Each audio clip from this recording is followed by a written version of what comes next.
todos bienvenidos a este Facebook Live del Ministerio de Salud y Protección Social, en el que el día de hoy estaremos hablando acerca de las comorbilidades que se encuentran en la etapa 3 del Plan Nacional de Vacunación. Para hablar al respecto nos acompaña el doctor Julián Fernández. Él es el director de Epidemiología y Demografía del Ministerio de Salud. Doctor, bienvenido. Muchísimas gracias. Bueno, la tercera etapa del Plan Nacional de Vacunación es la última etapa de la primera fase, que tiene un objetivo muy claro, que es disminuir la morbilidad grave por COVID-19. En el decreto 466 de 2021 se encuentran relacionadas las comorbilidades que hacen parte de esa priorización de la etapa 3 del Plan Nacional de Vacunación. Estas son enfermedades hipertensivas, diabetes, insuficiencia renal, VIH, cáncer, tuberculosis, EPOC, asma, obesidad, pacientes en lista de espera o post-trasplantados de órganos vitales, inmunodeficiencia primaria, fibrosis quística, enfermedad isquémica aguda del corazón, insuficiencia cardíaca, arritmias cardíacas, enfermedad cerebrovascular, síndrome de Down, esquizofrenia, trastorno esquizotípico y trastornos de ideas delirantes, autismo, trastorno bipolar, discapacidad intelectual y otras condiciones de salud mental, así como los desórdenes neurológicos. Entremos en materia, doctor Julián. ¿Cuál fue el objetivo de incluir estas comorbilidades a las personas con estas patologías crónicas en la tercera etapa del Plan Nacional de Vacunación? Primero que todo, recordemos que el gran objetivo de la fase 1 del Plan Nacional de Vacunación contra el COVID-19 es, como tú lo señalaste, reducir la mortalidad específica por COVID-19 y la incidencia de casos graves, que son las que tienen no solo una mayor carga humana, sino una mayor carga sobre los sistemas de salud. Es muy importante entender que la vacunación de las personas más vulnerables, en términos de la probabilidad de complicar y morir, no solo es beneficiosa para ellos en primer lugar, sino es beneficiosa para la sociedad.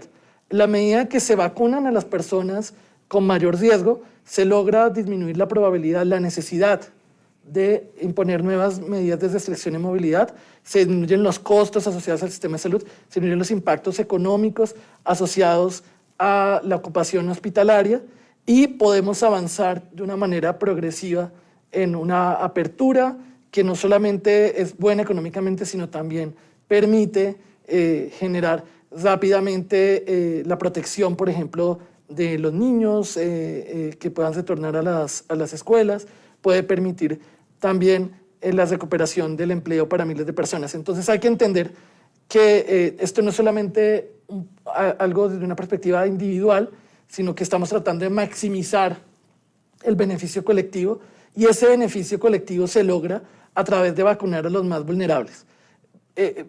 En la medida que logramos vacunar a los más vulnerables, todos nos beneficiamos como sociedad en muchas dimensiones. Ahora, uno de los grandes desafíos que ha tenido el Plan Nacional de Vacunación es precisamente identificar quiénes son esas personas prioritarias.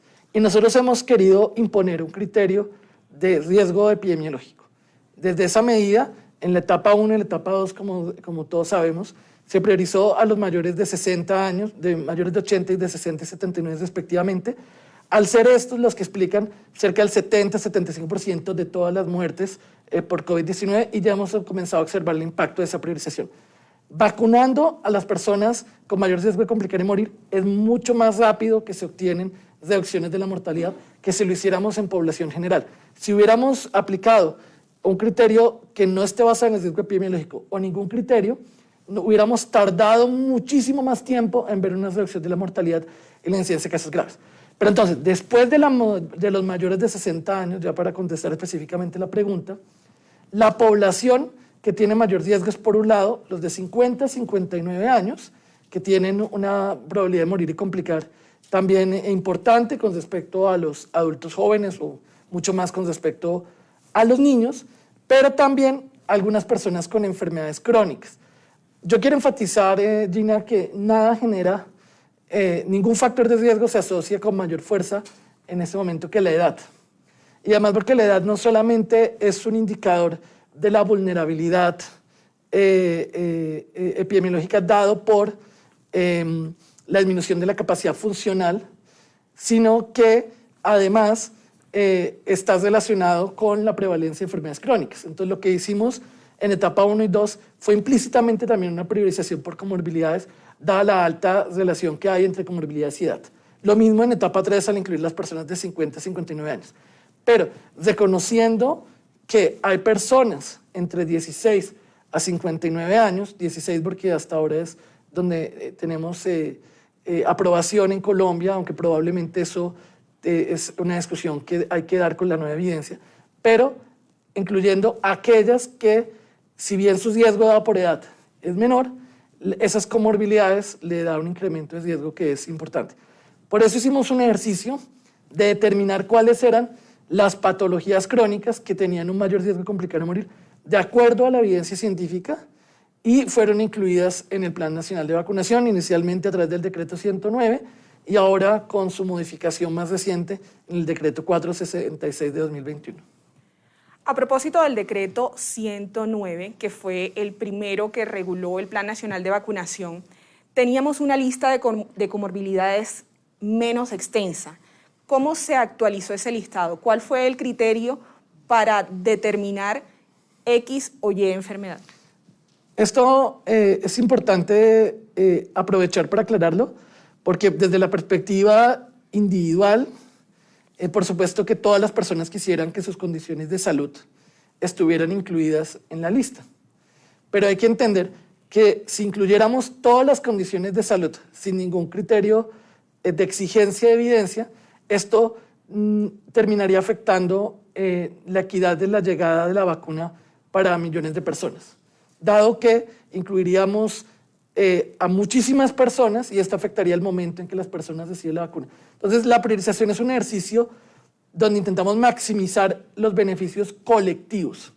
Esto es muy importante explicarlo, porque en la medida de que nosotros tenemos grupos priorizados claramente delimitados, podemos garantizar además que sea operativo. Digamos, si, por poner un extremo, si dijéramos cualquier condición de salud determina estar en la etapa 3, pues en la práctica tendríamos una etapa 3 que duraría casi todo el año por la alta prevalencia de muchísimas condiciones de salud. Entonces, fue un gran desafío y en esa medida contamos con el acompañamiento del IETS, que hizo varias revisiones sistemáticas de factores de riesgo asociados a la probabilidad de complicar y morir, y a partir de esa revisión de evidencia científica, la Dirección de Epidemiología y Demografía hizo una recomendación. Nosotros también como dirección hemos hecho varias revisiones de literatura, en algunos casos hemos también actuado de mano de las sociedades científicas y reconociendo la necesidad de actualizar esta evidencia, que desde el primer decreto decíamos es dinámica, es cambiante, surgen nuevos hallazgos, pues generamos esta nueva actualización y es probable que generemos pronto otra. Es importante entender que nosotros necesitamos actuar con la mejor evidencia que tenemos para un momento y ser exigentes con ese nivel de evidencia. Hay un gran número de condiciones de salud que probablemente tengan alguna evidencia sugerente de modificar el curso de la enfermedad. Pero estas condiciones de salud, si no se pone, primero, una exigencia de calidad de esa evidencia, consistencia, robustez, lo que los epidemiólogos llamamos fuerza de asociación, es decir, que realmente modifica el riesgo de una manera significativa, si no ponemos esos criterios exigentes, pues vamos a tener por igualdad que incluir una serie de condiciones con evidencia que no es consistente y eso va a terminar afectando, como dije, la llegada de la vacuna. Por eso partimos de la mejor evidencia disponible en cada momento y la vamos actualizando.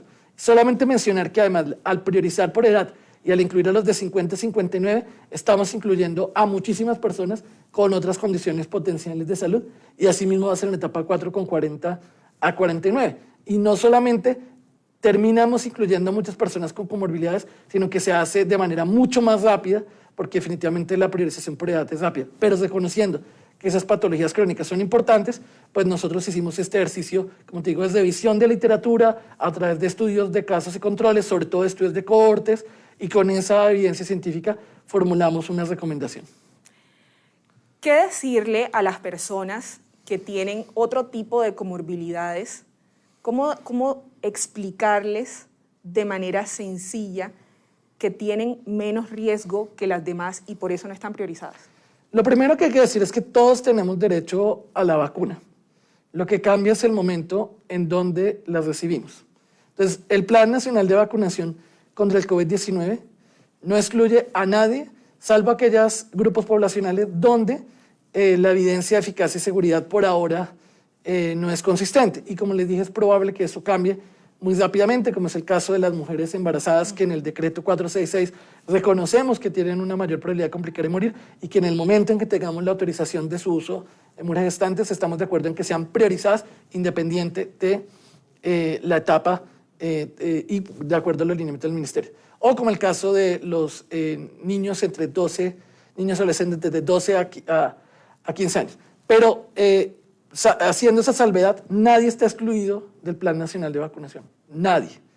Pero acá tenemos que encontrar un balance entre el beneficio individual y el beneficio colectivo. Obviamente, si yo pienso como individuo de manera aislada, pues por supuesto que lo más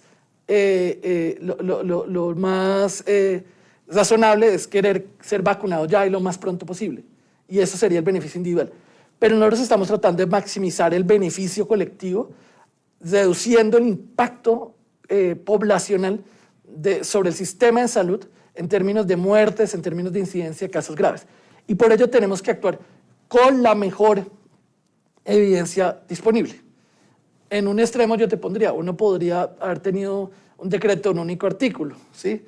Se priorizan a todos los colombianos, pero priorizar a todos es no priorizar a nadie. Entonces se necesita de alguna manera encontrar unas reglas de decisión para incluir esos grupos. Pero reconociendo que esa evidencia es dinámica, que es falible, tenemos que actuar con la mejor evidencia en algún momento. Por supuesto que habrá otras condiciones de salud, que así los reconocimos en la nueva actualización, que también tengan un riesgo mayor de complicar y morir. Eso es evidente y por eso estamos siempre abiertos a hacer actualizaciones. Pero hay que también entender que por la integridad del plan, esas actualizaciones no se pueden hacer diariamente, también por la operacionalización. Por eso, reconociendo que además el riesgo que se da por edad sigue siendo fundamental y para poder avanzar a nivel colectivo, pues se están haciendo esas aperturas de 50 a 59 y de 40 a 49 en etapa 3 y en etapa 4. A estas personas con otras condiciones hay que explicarles que nosotros estamos examinando la evidencia científica. Hemos recibido, Gina, probablemente 200 solicitudes a la semana de individuos y asociaciones de grabaciones científicas, y muchas, como ahorita tal vez hablemos más adelante, han sido tomadas en cuenta, como las de la Sociedad de Psiquiatría. Hemos leído a los expertos, hemos revisado la evidencia y, claro, ¿dónde pongo la vara de cuál es el nivel de evidencia que me voy a tomar decisiones? Es un tema, por supuesto, de discusión académica, pero nosotros lo que queremos es tener el mayor rigor posible para poder aplicar esa misma regla a todos. Si esas reglas las modificamos, estaríamos dando un trato inequitativo. Las patologías que estamos incluyendo, y sobre todo las que estaban desde el decreto 109 y algunas de las nuevas que surgió nueva evidencia, como algunas condiciones, como el síndrome de Down, son las que tienen riesgos, o sea, relativos, o sea, una probabilidad comparada de complicarse o morir más grande. Es probable que haya otros más pequeños que pueden ser incluidas progresivamente o que pueden ser incluidas implícitamente por edad. Y por supuesto estamos, como te dije, abiertos todo el tiempo a seguir actualizando la evidencia científica. Es muy importante resaltar que en este momento en Colombia, para terminar la idea, cerca del 90% de las dosis han sido aplicadas en personas de riesgo, de riesgo epidemiológico. Eso quiere decir que Colombia ha actuado bajo un riesgo epidemiológico para priorizar, tratando de maximizar los beneficios colectivos, no por quienes pensamos que son más importantes en la sociedad, no por criterios subjetivos, sino tratando de protegernos a todos, protegiendo a los más vulnerables. Quiere decir que el Plan Nacional de Vacunación está basado más que en principios moralistas en evidencia científica. El Plan Nacional de Vacunación tiene una combinación entre evidencia científica. La evidencia tiene un carácter dinámico, tiene un carácter en el cual es necesario hacer actualizaciones permanentes, pero también en muchos temas la evidencia suele tomar tiempo para consolidarse. lo que llamamos evidencia divergente. Sale evidencia en un sentido, sale evidencia en otro sentido. Y tenemos que ser capaces de tomar decisiones, no con el máximo valor de evidencia posible, porque eso tomaría probablemente meses o años, pero sí con cierto nivel de evidencia que nos permita decir que esta decisión es razonable y que los beneficios potenciales exceden los riesgos y que además estamos tratando a las personas con equidad. Pero no moralista, pero sí el marco del Plan Nacional de Vacunación es bioético. Uno de los principios que tenemos es el de justicia material, que significa tratar igual a los iguales y diferente a los diferentes. Por eso hemos sido exigentes en el nivel de evidencia para que las patologías que incluyamos sean las que muestren mayor nivel de evidencia. Porque si bajamos esa vara tendríamos que tratar a todos igual. Pero es lo mismo, en muchos grupos de riesgo, Gina, que han sido priorizados a raíz de una consulta ciudadana, hay personas que expresan, pero yo tengo la misma condición que esa otra persona. Entonces nosotros aplicando ese principio de justicia material, decir, pues como eres igual, te tengo que tratar igual. Pero además de justicia material, está basada en principios tales como la solidaridad, el beneficio colectivo, son principios que nos permiten dar un marco bioético al plan, y eso es muy importante. Es también una de las razones por las cuales protegemos al talento humano en salud por la gran carga que tuvieron. Entonces, acá de nuevo es hacer una invitación a que pensemos de manera colectiva y entender que esto nos beneficia a todos. Durante el decreto 109, la consulta ciudadana estuvo abierta durante 5 días y recibimos más de 109 aportes de ciudadanos a agremiaciones científicas. Todas fueron contestadas con evidencia en extenso. Y en este último decreto 466 también. Yo haría una también invitación, aprovechando, a las agremiaciones científicas que hagan sus aportes a través de esos canales que son los espacios formales de consulta ciudadana, porque hemos recibido, después de tener varios días de participación, a veces esos aportes fuera de esos o en otros espacios informales, precisamente porque nos interesa mucho recibir sus aportes para tomar las mejores evidencias. Bueno, usted mencionaba hace un momento que esta vacunación ya tiene unos resultados, ya estamos viendo unos índices de mortalidad que están bajando en la población que se ha priorizado, quiere decir que la priorización que se hizo ha sido efectiva.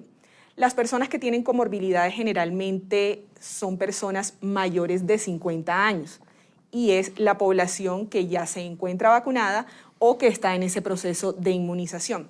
Pero nos preguntan mucho a través de las redes sociales cuándo se va a habilitar la priorización o pues la vacunación más bien para las personas menores de 40 años. Bueno, las personas menores de 40 años sin comorbilidades tienen una probabilidad de complicación muy baja, afortunadamente. Entonces, si bien estamos observando complicaciones en personas jóvenes que tienen que ver con susceptibilidad genética o factores que no hemos podido identificar, lo cierto es que las muertes en menores de 40 años, si bien existen, como existen las muertes en niños, en términos epidemiológicos, afortunadamente son pocos. La probabilidad de complicarse morir en una persona joven es menor. Entonces, más que una fecha, lo que sabemos es que esta apertura que comenzaría en etapa 4 de 40 a 49 y luego en etapa 5 para todo el resto de la población dependerá de la velocidad a la que avancemos la vacunación. Creo que Colombia ha asegurado una disponibilidad de vacunas importante y esa disponibilidad nos permitirá garantizar ese flujo para lograr esas coberturas y rápidamente avanzar hacia la fase 2, etapa 4, etapa 5, en etapa 5 donde estarán todos los menores de 40 años con y comorbilidades que van a poder ser vacunados además con cada vez más despliegues logísticos de tipo masivo que nos permitan vacunarlos rápidamente. Algo importante es que en el caso de las personas con morbilidades entre 16 a 59, a 59 años, que tal vez lo hablemos ahorita, Algunas van a quedar priorizadas ya por edad más rápidamente que por morbilidades. Lo importante es que cuando yo tengo dos condiciones de priorización, me beneficia aquella que me lleva más rápidamente a la vacuna. Y operativamente a la edad, lo hemos visto, hoy aplicamos 290.000 vacunas, más de 290.000, nos permite llegar mucho más rápido, pero reconociendo que hay unas personas jóvenes que pueden tener condiciones de salud importantes, por ejemplo, ahorita tal vez hablamos de la discapacidad mental, pues estamos haciendo ejercicio, pero acá hay, Gina, quizás ahorita le discutimos un desafío de identificabilidad. Muchas de estas condiciones de salud ya estaban en los registros de los sistemas de información, pero otras no. Pero nosotros dijimos, no puede ser que, porque sea difícil de identificar, no los vamos a incluir. Entonces, estamos con el apoyo de los actores del sector del sistema, y tal vez lo explique ahorita, tratando de colectar esa información de esas condiciones para las cuales no existía un registro, y los registros administrativos de consulta son muy limitados, tipos RIPS son muy limitados como fuente de información para estas condiciones. Entonces estábamos haciendo ese ejercicio para rápidamente tener la información de esta población, que esté priorizada mi vacuna y que rápidamente llegue a la vacuna. Durante su intervención, usted ha hecho mucho énfasis en la edad, y hemos visto que a lo largo de la ejecución del Plan Nacional de Vacunación, la edad ha sido un factor determinante.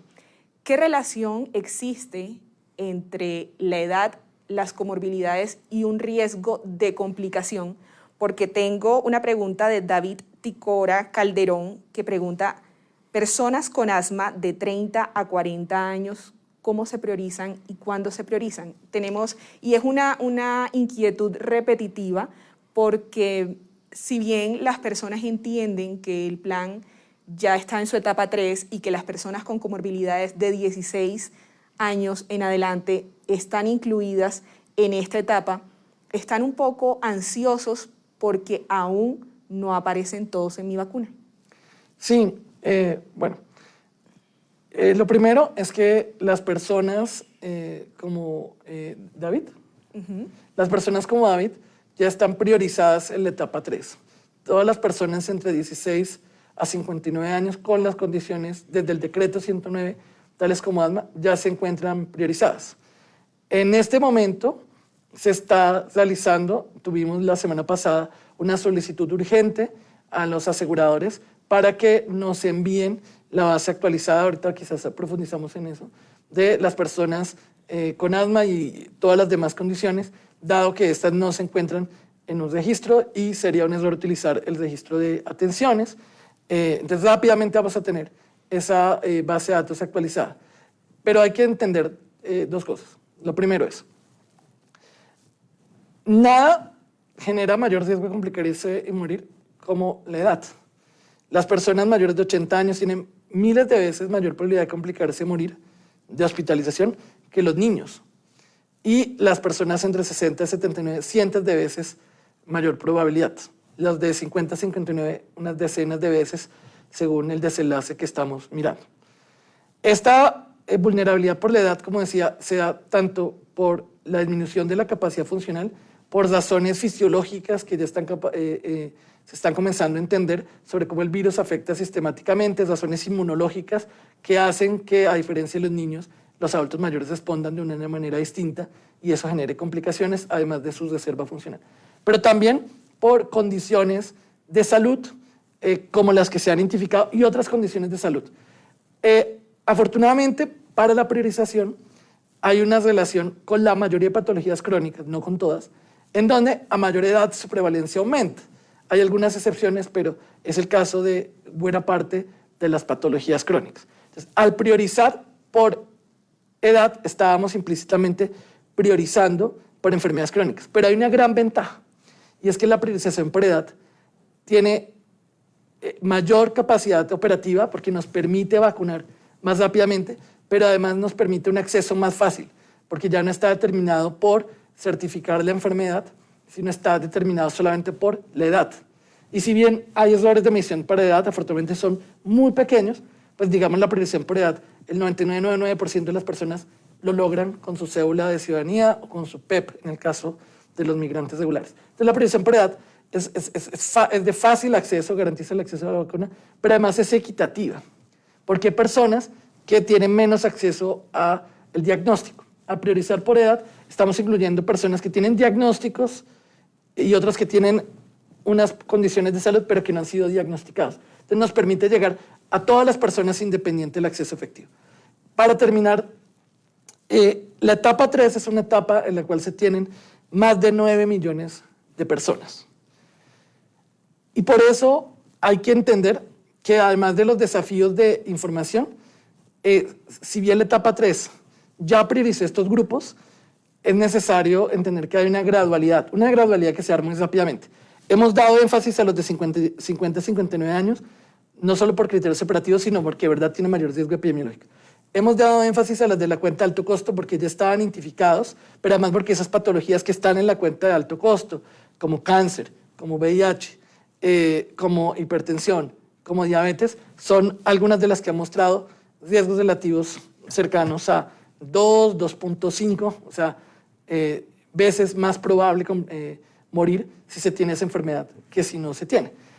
Las otras condiciones de salud tienen riesgos relativos también importantes en términos epidemiológicos, pero en su mayoría menores. Entonces, estamos avanzando en la identificabilidad. En el caso de asma, se habla de un riesgo relativo entre 1.5 a 2 y rápidamente van a ser incluidos. También depende de que la enfermedad esté controlada y por eso, mientras tanto, además de aplicar las medidas de autocuidado, que estas personas evalúen con su médico que esté controlada su enfermedad, dado que no es solo tener la enfermedad, sino el control de la misma, o la falta de control de la misma es lo que puede incrementar. Entonces, a David decirle que rápidamente va a ser vacunado y que estamos enfatizándonos en personas con riesgo, pero que rápidamente vamos a avanzar a las personas que también tienen un riesgo moderado, como el de él y el de otras personas con asma. Bueno, pasemos entonces ahora a explicarle a las personas que se encuentran conectados con nosotros en este Facebook Live, en el que estamos hablando acerca de las comorbilidades priorizadas en la etapa 3 del Plan Nacional de Vacunación contra el COVID-19. ¿Cuáles son esas fuentes de información para poder obtener la base de datos de las personas que tienen estas comorbilidades? Porque tenemos preguntas también como la de Rodolfo Gil, que nos dice: buenos días, si ya me postulé para etapa 3 en la página de mi vacuna por tener algunas de las comorbilidades aceptadas para esta etapa, ¿cuánto tiempo se demora en actualizar la información para que sea registrada y actualizada la etapa? ¿Cómo funciona ese mecanismo? Porque todos quieren ser vacunados ya, pero como usted bien lo decía, en estos momentos se encuentran cargados en mi vacuna las personas que pertenecen a la cuenta de alto costo. Sí, lo primero, está muy bien que se postulen, pero la idea es tratar de identificarlos a través de el responsable del reporte de la información, y la postulación sería para aquellas personas que, teniendo criterios, después de terminado el cargue, no hayan sido cargadas. Entonces, en mi caso, estas personas que se postularon ya, también pasó con algunos profesores universitarios, de los cuales todavía no hemos cargado la base de datos, y ya algunos se postularon. La expectativa es terminar el cargue, ver de esos de que se postularon cuáles ya habían sido incluidos y a lo mejor hasta ya vacunados, y dar curso a la revisión de las postulaciones. Esto porque es ineficiente y afectaría a las propias personas revisar cada caso particular. Por eso tenemos que partir de las fuentes de información. Nosotros, en primera instancia, consideramos que una de las fuentes de información más confiables y actualizadas para varias patologías crónicas es sin duda la cuenta de alto costo. Es una cuenta auditada, es una cuenta que incluye personas que están en programas, pero además estas personas que están en esos programas de patologías crónicas son personas que de entrada se sabe que tienen un mayor riesgo porque tienen una presentación de la enfermedad más avanzada, como fallas de órgano blanco. Entonces, estas personas fueron identificadas gracias a la cuenta de alto costo. Lo actualizamos al 1 de marzo de este año. Va a ser actualizada periódicamente y cerca de más de 2 millones de personas ya fueron cargadas en mi vacuna, que incluye, tal vez no recuerde todas, pero que incluye varias patologías como diabetes, hipertensión, fallas renal crónica, cáncer, VIH, tal vez se me olvida una, pero esas representan un gran volumen y sobre todo que incluye personas también de rangos de edad amplios. Aunque, insisto, la mayoría ya está priorizada por edad, de esos 2 millones, cerca de 1 millón ya tenía 51 años, lo que ratifica que la priorización por edad es eficiente y eso nos indica que probablemente muchas personas que tienen esas patologías crónicas, que no estaban por alguna razón en una cuenta de alto costo, van a llegar a la vacuna más rápidamente por edad y lo importante es que lleguen. Pero bueno, la cuenta de alto costo es una de las principales fuentes de información y ya estuvieron cargados. Uno de los desafíos es que muchas de las condiciones de salud no tienen un registro administrativo nacional. Estamos hablando, por ejemplo, de discapacidad mental. Es importante, un registro nominal. Tenemos encuestas poblacionales que son hechos a través de muestras probabilísticas, pero no tenemos un registro nominal. Y la nominalidad es muy importante, que identifique los sujetos. Eso es supremamente importante porque nosotros necesitamos asignar la vacuna a las personas y por eso cuando digo nominal me refiero a individualizado, con datos de sujeto, de persona, no agregados. Entonces, en algún momento se pensó en utilizar el registro de atenciones, de prestación de servicios, RIPS, pero eso tiene una dificultad y es que muchas condiciones de salud que cambian en el tiempo, como por ejemplo obesidad en un rango, pues no podríamos tener actualizado quién tiene la condición en algún momento y además tiene problemas de cobertura y de identificabilidad. Por esa razón, a través de la resolución 599, se le dio la indicación a las EPS, con las cuales ya nos reunimos, para que lo más rápido posible envíen la base de datos actualizada de todas las condiciones de salud, por lo cual dimos códigos y días con las personas de enfermedades crónicas. Entonces es muy importante que está bien que se haga la postulación tras de mi vacuna, pero que se haga la gestión a través de las EPS, se actualicen los datos y que la EPS tiene unos pocos días para tener esta base de datos. Nosotros esperamos en poco tiempo ya tener disponible estas bases de datos y que las personas se vean en etapa 3. Si bien, insisto, esto se tiene que hacer de manera gradual, de acuerdo a criterios operativos. Rápidamente vamos a tener esa fuente de información en este momento, en este segundo momento, después de la cuenta de alto costo, a través de las EPS.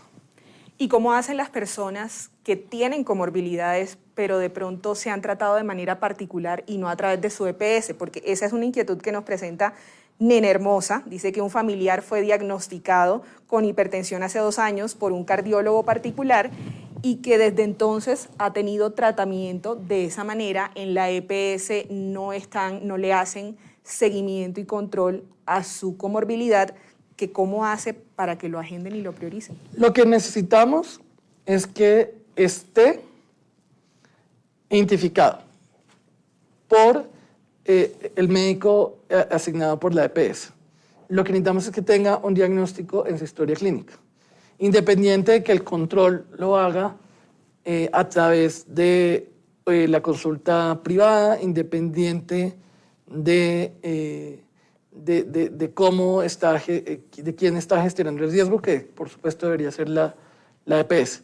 Entonces, si alguna persona considera que tal vez su EPS no lo tiene identificado, creo que es un buen momento para pedir una cita de consulta externa y solicitar al médico que, confirmado el diagnóstico de acuerdo a las condiciones de salud, demos un ejemplo, obesidad mórbida, a lo mejor tengo obesidad, pero no he asistido a consulta desde que tengo obesidad, entonces mi EPS no sabe que tengo obesidad. Entonces, en esa medida, pues, pedir una consulta que además me sirve para hacer gestión de riesgo, para que rápidamente me identifiquen. Nosotros creo que hemos demostrado en estas últimas semanas que estos procesos los podemos hacer rápidamente. Necesitamos el compromiso de todos, el compromiso de los pacientes, el compromiso de las sociedades científicas y el compromiso, por supuesto, de las EPS para que sin ninguna barrera administrativa rápidamente nos priorice a estas personas, nos envíe la información para que rápidamente puedan acceder a la vacunación. Son muchas las preguntas de las personas que se encuentran conectadas a esta hora a través de nuestro Facebook Live, pero no podemos responderlas todas. Sin embargo, hay un tema que me gustaría tratar antes de que termináramos y es por qué se incluyeron personas con condiciones de salud mental, por qué fueron priorizadas, antes no estaban, ahora en el decreto 466, sí están, ¿cuál es el riesgo que estas personas tienen de enfermar o morir gravemente? Hay algo que yo creo que no se ha valorado lo suficiente, y es que, a diferencia de otros países, unos que no hicieron priorización, otros que hicieron una priorización hecha de manera discrecional, nosotros hicimos un proceso participativo en el cual el papel de las organizaciones científicas, las asociaciones médicas fue vital.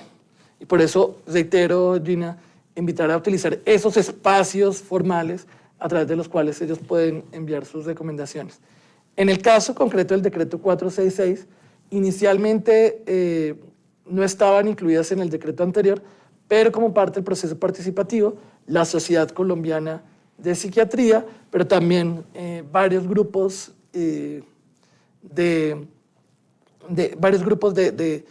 asociaciones de pacientes, de personas con, por ejemplo, con discapacidad mental, expresaron su interés en dialogar con nosotros sobre la evidencia científica.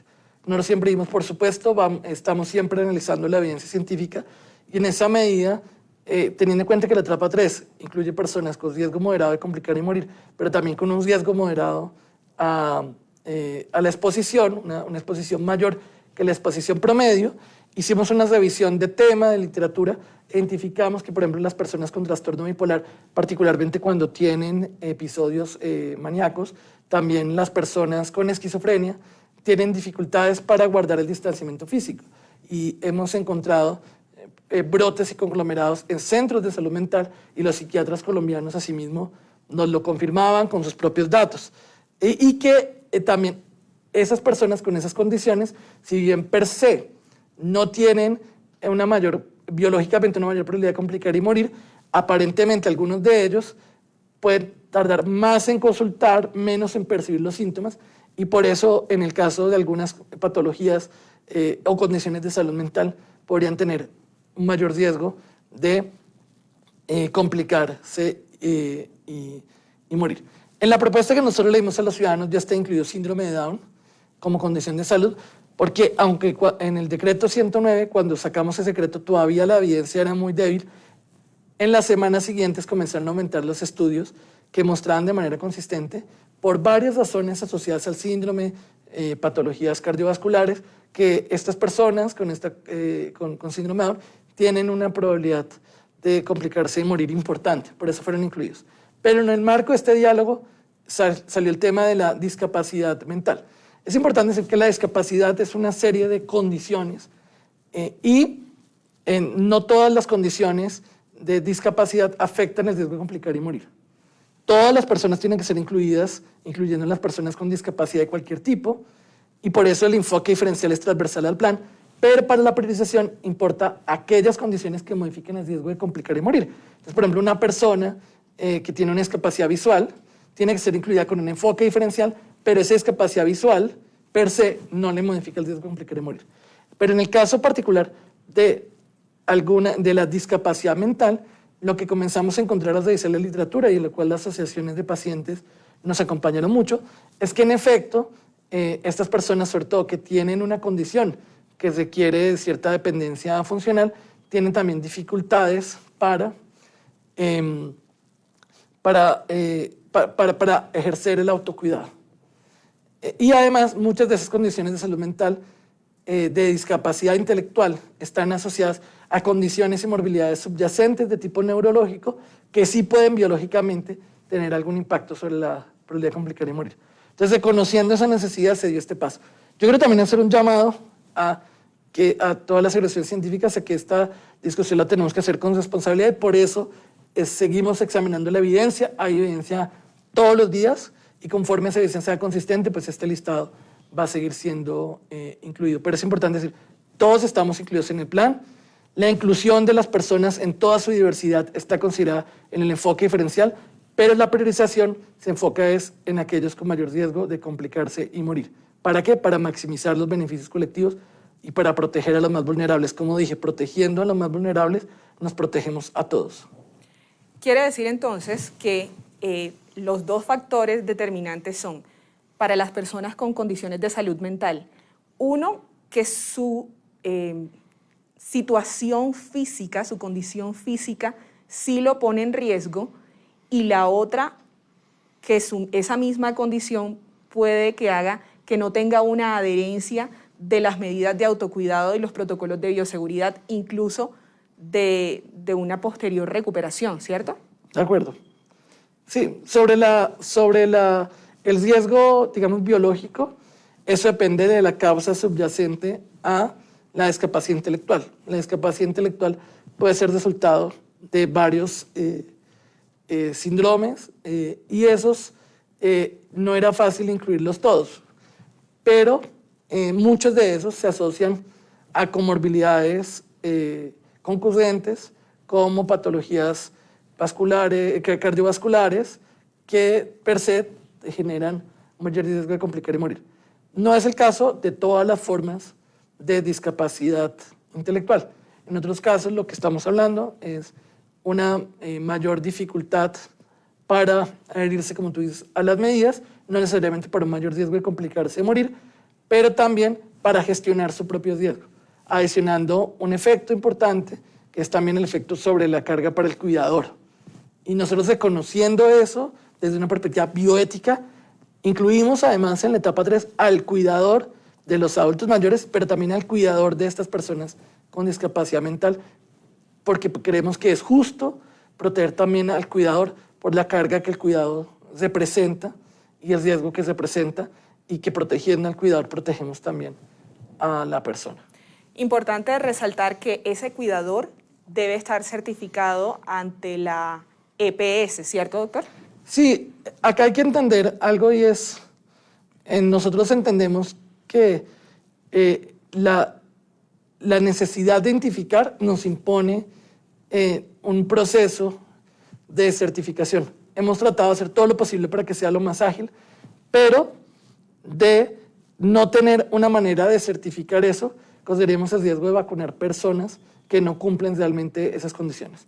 Por eso hay que insistir, al tiempo que identificamos a estas personas, en la priorización por edad, que no tiene esas barreras, lo hemos visto con más de 1 millón de dosis que se han aplicado en los últimos días, pero al tiempo hacer el esfuerzo de identificar. Esto se va a hacer de la manera más expedita posible para que estas personas sean rápidamente identificadas y rápidamente vacunadas. Muchos ya lo han hecho porque tienen otro criterio diferente, como la edad o la pertenencia a grupos especiales. Él es Julián Fernández, director de Epidemiología y Demografía del Ministerio de Salud y Protección Social, quien estuvo hablando con nosotros acerca de las comorbilidades priorizadas en la etapa 3 del Plan Nacional de Vacunación contra el COVID-19. Doctor, muchísimas gracias por acompañarnos en este espacio tan importante para la ciudadanía. Muchas gracias. Está bien. Muchísimas gracias a usted nuevamente y a todos ustedes por habernos acompañado en este Facebook Live. Que tengan feliz tarde.